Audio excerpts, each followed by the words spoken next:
नमस्कार मित्रों, आप सभी का हमारे चैनल कृष्ण वाणी में स्वागत है। आज हम श्रीमद् भगवद गीता अध्याय 2 श्लोक 66 से लेकर श्लोक 72 तक गीता का सार का अर्थ, अनुवाद और व्याख्या विस्तार से जानेंगे। उससे पहले अगर आपने हमारे चैनल को सब्सक्राइब नहीं किया है तो तुरंत सब्सक्राइब कर लीजिए ताकि आपको ऐसी ही नई ज्ञानवर्धक और प्रेरणादायक वीडियो सबसे पहले मिलती रहे। और वीडियो को लाइक कीजिए और कमेंट में जय श्री राधे कृष्ण अवश्य लिखें ताकि श्री कृष्ण की कृपा आप सभी पर हमेशा बनी रहे। तो चलिए इस महत्वपूर्ण ज्ञानमयी यात्रा की ओर आगे बढ़ते हैं। श्लोक 66। नास्ति बुद्धिर्युक्तस्य न चायुक्तस्य भावना न चाभाव्यता शांतिर्शांतस्य कुतः सुखम। न अस्ति का अर्थ है नहीं हो सकती, बुद्धिः का अर्थ है दिव्य बुद्धि, अयुक्तस्य का अर्थ है कृष्ण भावना से संबंधित न रहने वाले में, न का अर्थ है नहीं, अयुक्तस्य का अर्थ है कृष्ण भावना से शून्य पुरुष का, भावना का अर्थ है स्थिर चित्त यानी सुख में, न का अर्थ है नहीं, च का अर्थ है तथा, अभाव्यता का अर्थ है जो स्थिर नहीं है उसके, शांतिया का अर्थ है शांति, अशांतस्य का अर्थ है अशांत का, कुतः का अर्थ है कहा है, सुखम का अर्थ है सुख। भावार्थ, जो कृष्ण भावनामृत में परमेश्वर से संबंधित नहीं है उसकी न तो बुद्धि दिव्य होती है और न ही मन स्थिर होता है, जिसके बिना शांति की कोई संभावना नहीं है। शांति के बिना सुख हो भी कैसे सकता है। तात्पर्य, कृष्ण भाव नाभावित हुए बिना शांति की कोई संभावना नहीं हो सकती। इसलिए 5वें अध्याय में इसकी पुष्टि ही गई है कि जब मनुष्य यह समझ लेता है कि कृष्ण ही यज्ञ तथा तपस्या के उत्तम फलों के एकमात्र भोक्ता है और समस्त ब्रह्मांड के स्वामी हैं तथा वे समस्त जीवों के असली मित्र हैं, तभी उसे वास्तविक शांति मिल सकती है। इसलिए यदि कोई कृष्ण भाव नाभावित नहीं है तो उसके मन का कोई अंतिम लक्ष्य नहीं हो सकता। मन की चंचलता का एकमात्र कारण अंतिम लक्ष्य का अभाव है। जब मनुष्य को यह पता चल जाता है कि कृष्ण ही भोक्ता, स्वामी तथा सबके मित्र है, तो स्थिर चित्त होकर शांति का अनुभव किया जा सकता है। अतएव जो कृष्ण से संबंध न रखकर कार्य में लगा रहता है वह निश्चय ही सदा दुखी और अशांत रहेगा, भले ही वह जीवन में शांति तथा आध्यात्मिक उन्नति का कितना ही दिखावा क्यों न करे। कृष्ण भावनामृत स्वयं प्रकट होने वाली शांतिमयी अवस्था है जिसकी प्राप्ति कृष्ण के संबंध से ही हो सकती है। श्लोक 67। इंद्रियाणा हि चरतान यन्मनोनुविध्यते तदस्य हरति प्रज्ञा वायुर्नाम मिवाम्भसि। इंद्रियाणाम का अर्थ है इंद्रियों के, ही का अर्थ है निश्चय ही, चरताम का अर्थ है विचरण करते हुए, यत का अर्थ है जिसके साथ, मना का अर्थ है मन, अनुविध्यते का अर्थ है निरंतर लगा रहता है, तत् का अर्थ है वह, अस्य का अर्थ है इसकी, हरति का अर्थ है हर लेती है, प्रज्ञाम का अर्थ है बुद्धि को, वायुः का अर्थ है वायु, नावम का अर्थ है नाव को, इव का अर्थ है जैसे, अभ्यसी का अर्थ है जल में। भावार्थ, जिस प्रकार पानी में तैरती नाव को प्रचंड वायु दूर बहा ले जाती है, उसी प्रकार विचरणशील इंद्रियों में से कोई एक जिस पर मन निरंतर लगा रहता है मनुष्य की बुद्धि को हर लेती है। तात्पर्य, यदि समस्त इंद्रियां भगवान की सेवा में न लगी रहें और यदि इनमें से एक भी अपनी तृप्ति में लगी रहती है तो वह भक्त को दिव्य प्रतिपद से विपत कर सकती है, जैसा कि महाराज अम्बरीश के जीवन में बताया गया है। समस्त इंद्रियों को कृष्ण भावनामृत में लगा रहना चाहिए क्योंकि मन को वश में करने की यही सही एवं सरल विधि है। श्लोक 68। तस्माद्यस्य महाबाहो निगृहीतानि सर्वशः इंद्रियाणि इंद्रियार्थेभ्यस्तस्य प्रज्ञा प्रतिष्ठिता। तस्मात् का अर्थ है उसकी, यस्य का अर्थ है जिसकी, महाबाहो का अर्थ है हे महाबाहु, निगृहीतानि का अर्थ है इस तरह वशीभूत, सर्वशः का अर्थ है सब प्रकार से, इंद्रियाणि का अर्थ है इंद्रियों, इंद्रियर्थेभ्यः का अर्थ है इंद्रिय विषयों से, तस्य का अर्थ है उसकी, प्रज्ञा का अर्थ है बुद्धि, प्रतिष्ठिता का अर्थ है स्थिर। भावार्थ, इसलिए है महाबाहु, जिस पुरुष की इंद्रियां अपने अपने विषयों से सब प्रकार से विरत होकर उसके वश में हैं, उसी की बुद्धि निस्संदेह स्थिर है। तात्पर्य, कृष्ण भावनामृत के द्वारा या सारी इंद्रियों को भगवान की दिव्य प्रेम भक्ति में लगाकर इंद्रिय तृप्ति की बलवती शक्तियों को दमित किया जा सकता है। जिस प्रकार शत्रुओं का दमन श्रेष्ठ सेना द्वारा किया जाता है, उसी प्रकार इंद्रियों का दमन किसी मानवीय प्रयास के द्वारा नहीं, अपितु उन्हें भगवान की सेवा में लगाए रखकर किया जा सकता है। जो व्यक्ति यह हृदयंगम कर लेता है कि कृष्ण भावनामृत के द्वारा बुद्धि स्थिर होती है और इस कला का अभ्यास प्रामाणिक गुरु के पथ प्रदर्शन में करता है, वह साधक अथवा मोक्ष का अधिकारी कहलाता है। श्लोक 69। या निशा सर्वभूताना तस्या जागृति संयमी, यस्या जागृति भूतानि सा निशा पश्यतो मुनय। या का अर्थ है जो, निशा का अर्थ है रात्रि है, सर्व का अर्थ है समस्त, भूतानाम का अर्थ है जीवों की, तस्याम का अर्थ है उसमें, जागृति का अर्थ है जागता रहता है, संयमी का अर्थ है आत्म संयमी व्यक्ति, यस्याम का अर्थ है जिसमें, जागृति का अर्थ है जागते हैं, भूतानी का अर्थ है सभी प्राणी, सा का अर्थ है वह, निशा का अर्थ है रात्रि, पश्यता का अर्थ है आत्मनिरीक्षण करने वाले, मुनेह का अर्थ है मुनि के लिए। भावार्थ, जो सब जीवों के लिए रात्रि है वह आत्म संयमी के जागने का समय है, और जो समस्त जीवों के जागने का समय है वह आत्मनिरीक्षक मुनि के लिए रात्रि है। तात्पर्य, बुद्धिमान मनुष्यों की दो श्रेणियां हैं। एक श्रेणी के मनुष्य इंद्रिय तृप्ति के लिए भौतिक कार्य करने में निपुण होते हैं और दूसरी श्रेणी के मनुष्य आत्मनिरीक्षक हैं, जो आत्म साक्षात्कार के अनुशीलन के लिए जागते हैं। विचारवान पुरुषों या आत्मनिरीक्षक मुनि के कार्य भौतिकता में लीन पुरुषों के लिए रात्रि के समान है। भौतिकतावादी व्यक्ति ऐसी रात्रि में अनभिज्ञता के कारण आत्म साक्षात्कार के प्रति सोए रहते हैं। आत्मनिरीक्षक मुनि भौतिकतावादी पुरुषों की रात्रि में जागे रहते हैं। मुनि को आध्यात्मिक अनुशीलन की क्रमिक उन्नति में दिव्य आनंद का अनुभव होता है, किंतु भौतिकतावादी कार्यों में लगा व्यक्ति आत्म साक्षात्कार के प्रति सोया रहकर अनेक प्रकार के इंद्रिय सुखों का स्वप्न देखता है और उसी सुप्तावस्था में कभी सुख तो कभी दुख का अनुभव करता है। आत्मनिरीक्षक मनुष्य भौतिक सुख तथा दुख के प्रति अन्यमनस्क रहता है। वह भौतिक घातों से अविचलित रहकर आत्म साक्षात्कार के कार्यों में लगा रहता है। श्लोक 70। आपूर्यमाण अमचल प्रतिष्ठन् समुद्रमापः प्रविशन्ति यद्वत् तद्वत् कामा यम प्रविशन्ति सर्वे स शान्तिमाप्नोति न कामकामी।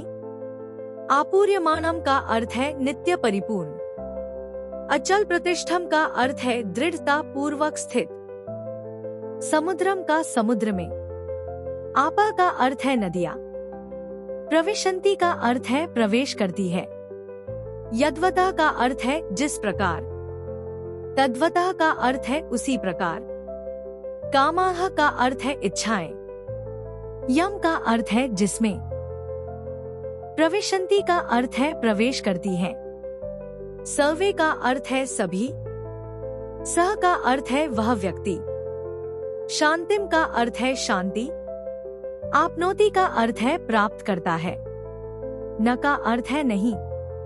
कामकामी का अर्थ है इच्छाओं को पूरा करने का इच्छुक। भावार्थ, जो पुरुष समुद्र में निरंतर प्रवेश करती रहने वाली नदियों के समान इच्छाओं के निरंतर प्रवाह से विचलित नहीं होता और जो सदैव स्थिर रहता है, वही शांति प्राप्त कर सकता है। वह नहीं जो ऐसी इच्छाओं को तुष्ट करने की चेष्टा करता हो। तात्पर्य, यद्यपि विशाल सागर में सदैव जल रहता है, किंतु वर्षा ऋतु में विशेषतया यह अधिकाधिक जल से भरता जाता है, तो भी सागर उतने पर ही स्थिर रहता है। न तो वह विक्षुब्ध होता है और न तट की सीमा का उल्लंघन करता है। यही स्थिति कृष्ण भावनाभावित व्यक्ति की है। जब तक मनुष्य शरीर है, तब तक इंद्रिय तृप्ति के लिए शरीर की मांगे बनी रहेंगी, किंतु भक्त अपनी पूर्णता के कारण ऐसी इच्छाओं से विचलित नहीं होता। कृष्ण भावनाभावित व्यक्ति को किसी वस्तु की आवश्यकता नहीं होती, क्योंकि भगवान उसकी सारी आवश्यकताएं पूरी करते रहते। इसलिए वह सागर के तुल्य होता है, अपने में सदैव पूर्ण। सागर में गिरने वाली नदियों के समान इच्छाएं उसके पास आ सकती हैं, किंतु वह अपने कार्य में स्थिर रहता है और इंद्रिय तृप्ति की इच्छा से रंच भर भी विचलित नहीं होता।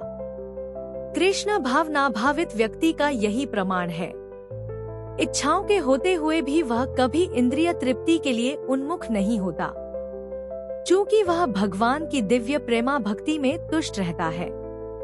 इसलिए वह समुद्र की भांति स्थिर रहकर पूर्ण शांति का आनंद उठा सकता है। किंतु दूसरे लोग जो मुक्ति की सीमा तक इच्छाओं की पूर्ति करना चाहते हैं, वह फिर भौतिक सफलताओं का मोह नहीं करते हैं। उन्हें कभी शांति नहीं मिल पाती। कर्मी, मुमुक्षु तथा वे योगी सिद्धि के कामी हैं। ये सभी अपूर्ण इच्छाओं के कारण दुखी रहते हैं, किंतु कृष्ण भावनाभावित पुरुष भगवत सेवा में सुखी रहता है और उसकी कोई इच्छा नहीं होती। वस्तुतः वह तो तथाकथित भवबंधन से मोक्ष की भी कामना नहीं करता। कृष्ण के भक्तों की कोई भौतिक इच्छा नहीं रहती, इसलिए वह पूर्ण शांत रहते हैं। श्लोक 71। विहाय कामान्यः सर्वान् पुमांश्च चरति निःस्पृहः निर्ममो निरहंकारः स शांतिम धिगच्छति। विहाय का अर्थ है छोड़कर, कामान का अर्थ है इंद्रिय तृप्ति की भौतिक इच्छाएं, यह का अर्थ है जो, सर्वान का अर्थ है समस्त, पुमान का अर्थ है पुरुष, चरती का अर्थ है रहता है, निःस्पृह का अर्थ है इच्छारहित, निर्ममः का अर्थ है ममता रहित, निरंकार का अर्थ है अहंकार शून्य, सह का अर्थ है वह, शांतिम का अर्थ है पूर्ण शांति को, अधिगच्छति का अर्थ है प्राप्त होता है। भावार्थ, जिस व्यक्ति ने इंद्रिय तृप्ति की समस्त इच्छाओं का परित्याग कर दिया है, जो इच्छाओं से रहित रहता है और जिसने सारी ममता त्याग दी है तथा अहंकार से रहित है, वही वास्तविक शांति प्राप्त कर सकता है। तात्पर्य, निष्प्रह होने का अर्थ है इंद्रिय तृप्ति के लिए कुछ भी इच्छा न करना। दूसरे शब्दों में, कृष्ण भावनाभावित होने की इच्छा वास्तव में इच्छा शून्यता या निष्प्रहता है। इस शरीर को मिथ्या ही आत्मा माने बिना तथा संसार की किसी वस्तु में कल्पित स्वामित्व रखे बिना श्री कृष्ण के नित्य दास के रूप में अपनी यथार्थ स्थिति को जान लेना कृष्ण भावनामृत की सिद्ध अवस्था है। जो इस सिद्ध अवस्था में स्थित है, वह जानता है कि श्री कृष्ण ही प्रत्येक वस्तु के स्वामी हैं। इसलिए प्रत्येक वस्तु का उपयोग उनकी तुष्टि के लिए किया जाना चाहिए। अर्जुन आत्मतुष्टि के लिए युद्ध नहीं करना चाहता था, किंतु जब वह पूर्ण रूप से कृष्ण भावनाभावित हो गया तो उसने युद्ध किया, क्योंकि कृष्ण चाहते थे कि वह युद्ध करे। उसे अपने लिए युद्ध करने की कोई इच्छा न थी, किंतु वही अर्जुन कृष्ण के लिए अपनी शक्ति भर लड़ा। वास्तविक इच्छा शून्यता कृष्ण तुष्टि के लिए इच्छा है। यह इच्छाओं को नष्ट करने का कोई कृत्रिम प्रयास नहीं है। जीव कभी भी इच्छा शून्य या इंद्रिय शून्य नहीं हो सकता, किंतु उसे अपनी इच्छाओं की गुणवत्ता बदलनी होती है। भौतिक दृष्टि से इच्छा शून्य व्यक्ति जानता है कि प्रत्येक वस्तु कृष्ण की है, इसलिए वह किसी वस्तु पर अपना स्वामित्व घोषित नहीं करता। यह दिव्य ज्ञान आत्म साक्षात्कार पर आधारित है, अर्थात इस ज्ञान पर कि प्रत्येक जीव कृष्ण का अंश स्वरूप है और जीव की शाश्वत स्थिति कभी न तो कृष्ण के तुल्य होती है न उनसे बढ़कर। श्लोक 72। एषा ब्राह्मी स्थितिः पार्थ नैना प्राप्य विमुह्यति स्थित्वास्यामन्तकालेऽपि ब्रह्मनिर्वाणं मृच्छति।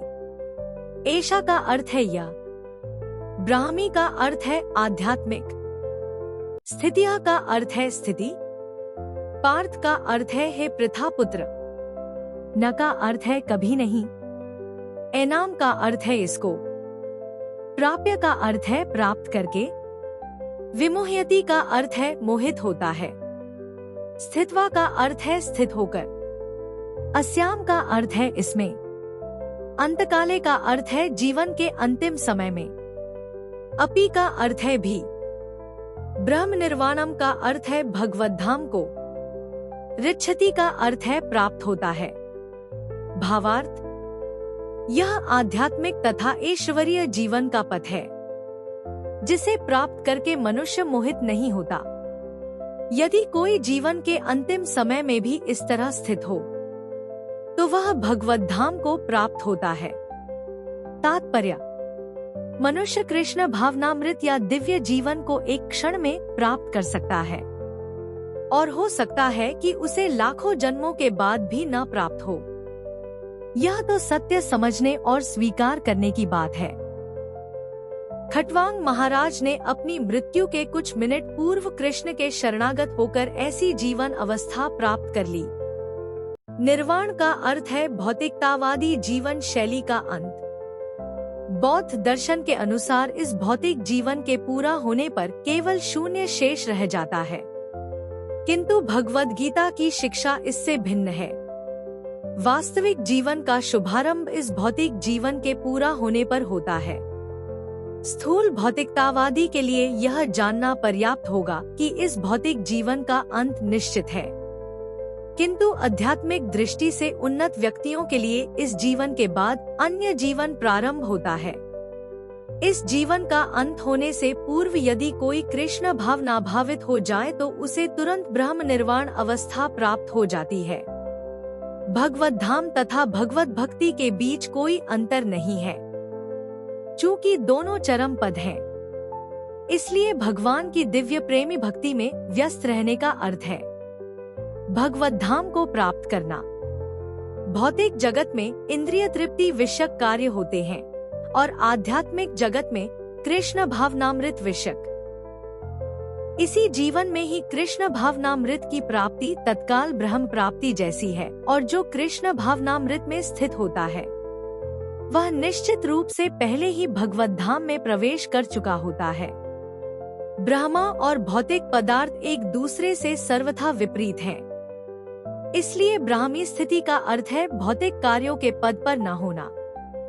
भगवत गीता में भगवत भक्ति को मुक्त अवस्था माना गया है, इसलिए ब्राह्मी स्थिति भौतिक बंधन से मुक्ति है। श्रील भक्ति विनोद ठाकुर के इस द्वितीय अध्याय को संपूर्ण ग्रंथ के प्रतिपाद्य विषय के रूप में संक्षिप्त किया है। भगवत गीता के प्रतिपाद्य हैं कर्मयोग, ज्ञानयोग तथा भक्ति योग। इस द्वितीय अध्याय में कर्मयोग तथा ज्ञानयोग की स्पष्ट व्याख्या हुई है एवं भक्तियोग की भी झांकी दे दी गई है। इस प्रकार श्रीमद् भगवद गीता के द्वितीय अध्याय गीता का सार का भक्ति वेदांत तात्पर्य पूर्ण हुआ।